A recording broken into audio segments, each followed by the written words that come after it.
When I go out shooting, and especially if I'm testing new gear and I want to get some B-roll footage, I always struggle with picking just what other extra gear I want to bring with me. So I don't want to pack too much because I'm the only one that has to carry it, but I also don't want to not bring enough because then I might want to do a certain shot and I can't do it because I don't have the right gear. And that's one of the main reasons I really like this gimbal and why it could be the gimbal that I end up using the most.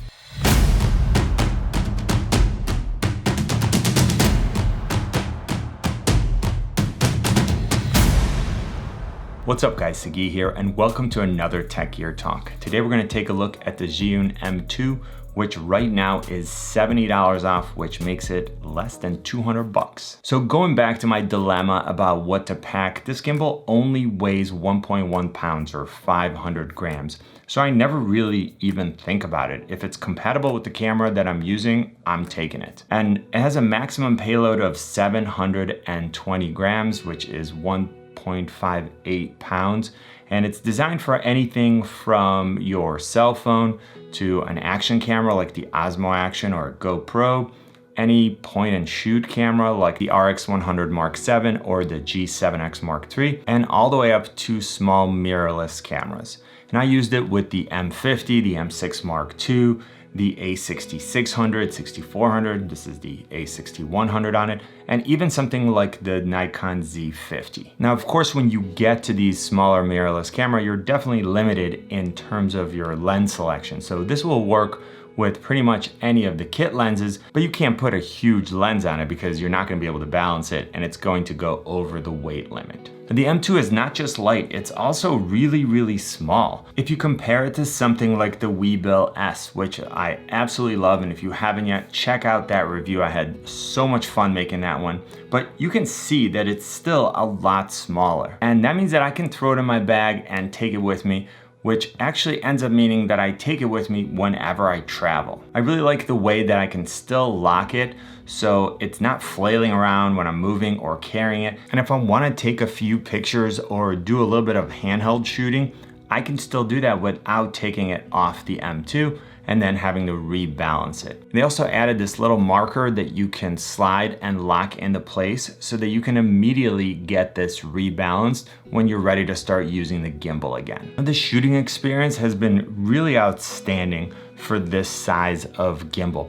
The build quality is really solid, and if you've watched my videos, you know that I'm not really the most careful person when it comes to gear, and then I end up testing it exactly how I would use it in real life. I've had this gimbal with me for a few months now. I've taken it on a bunch of shoots. I traveled with it to Mexico, and it really worked great. I've heard some people say that this joystick button comes off. I can't actually even get mine out. I don't know if that's something that they changed. Well, I mean, I'm sure I could take it out, but I'm gonna leave it where it is. Now, because the gimbal is so small, you don't have a lot of room to place your hand.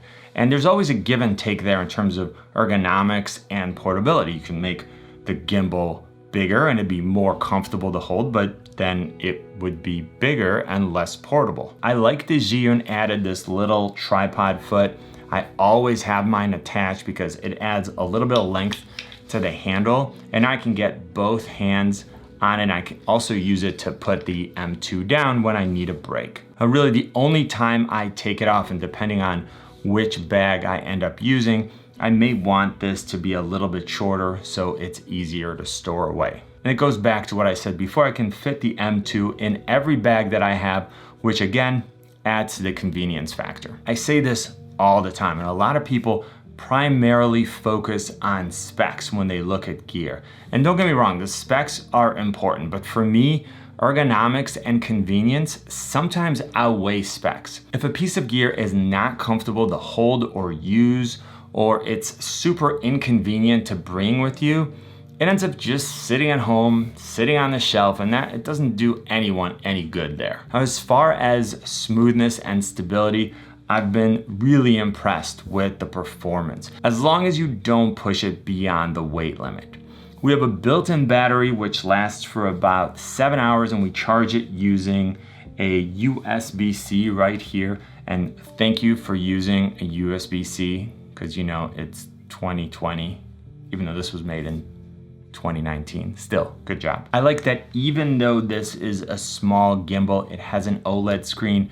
You can see all of your settings and which mode you're in. You can do all your calibration and change settings right in the gimbal without having to use the app. If you want to use the app, it's super easy to connect, and the gimbal can actually connect to the camera wirelessly. So that's definitely something that I didn't expect. I expected having to use like the USB-C and then plug it into the camera. So with a compatible camera like the A6100, A6600, A6400, you can actually start and stop recording from the gimbal or from your phone without having to use any wires or anything like that. And you can even zoom in and out from the gimbal or the app as long as your lens has power zoom, again like this Sony 16-50 kit lens. And of course this is also going to work if you're using your cell phone to shoot. There are a ton of modes available. We've got pan follow, which is what I'm in right now. This is great for when you're following someone. The camera is not going to tilt up or down, but you can still turn it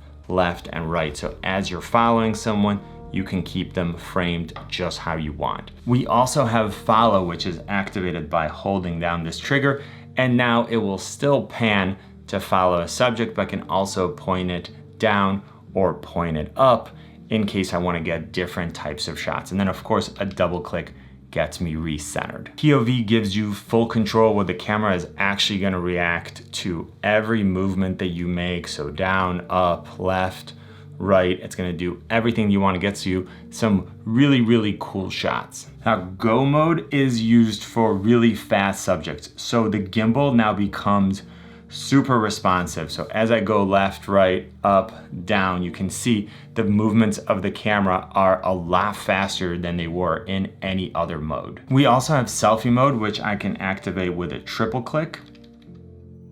And that's obviously great when I'm vlogging. If I wanted to point back forward, I just triple click on it again, and it's back to how I had it before. We also have vortex mode if that's an effect that you like to add to your video, but please don't use it too much. All right, so overall the M2 has been really smooth. I pretty much take it with me every time I'm using a camera that's compatible with it. Now, I do know that gimbal compatibility can sometimes be kind of a confusing subject because depending on what context you're using that word in, it could mean different things. So I put together a video to help you not make one big mistake that I see a lot of people make. I'll link to it up in the corner and in the description. All right, so now I want to know what you think. Do you like the portability and convenience of the M2?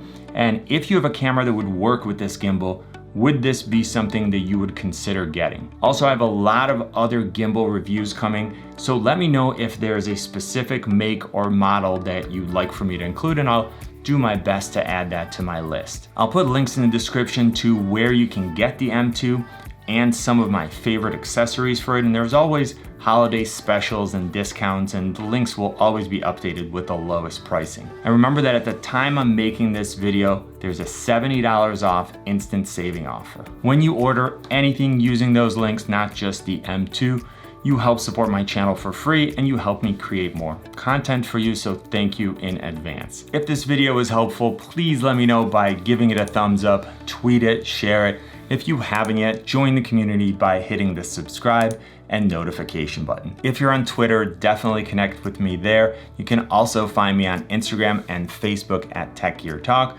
You know what I always say, buy it nice or buy it twice. Good luck and see you soon.